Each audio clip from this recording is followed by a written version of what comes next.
Good vibes mga ka-Grab, mga ka-TNVS drivers. Ngayong araw ng Sabado, kumusta tayo dyan? At i-share natin yung good vibes na biyahe natin ngayong umaga, no? Hanggang ngayong alas 2 ng hapon. Ngayon pa lang tayo nagpahinga. Grabe, simula 5:30 AM talagang binusog tayo ng booking ni Grab. Grabe, sunod-sunod back to back booking. So, di tayo nagpahinga. Ngayon pa lang kumain muna tayo.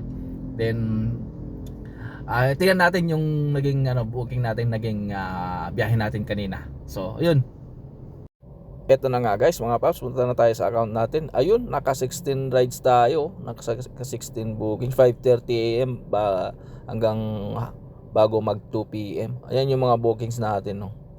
So, medyo pangit lang tingnan kasi yung cellphone medyo pasira na.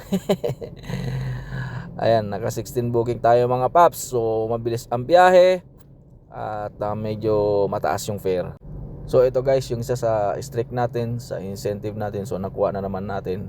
Ayan yung mga bookings natin. So, ayun guys, mga paps, mga ka-Grab. Yun, grabe, naka 16 rides tayo. Walang pahinga yun. Ihi lang ang pahinga. Grabe si Grab, talagang back to back booking kanina. Medyo mabilis pa yung biyahe. Yung income natin, muna natin pagkikita, medyo okay naman. Wala namang medyo mataas naman. So sa mga kasama natin yan ng mga TNVS drivers, lalo na sa mga Grab driver dyan, lalo na sa mga baguhan, samantalayin natin yung pagkakataon ito dahil holiday season, payday pa kahapon o kaya ngayon.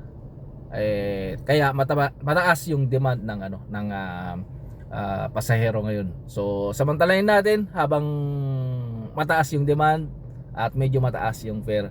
So kasi alam natin, expect na natin by next year after ng holiday season bababa ng konti yung demand sa natin. So expect natin yun. So samantalahin natin ngayon at yun lang mga paps, ingat tayo lagi sa biyahe and God bless everyone.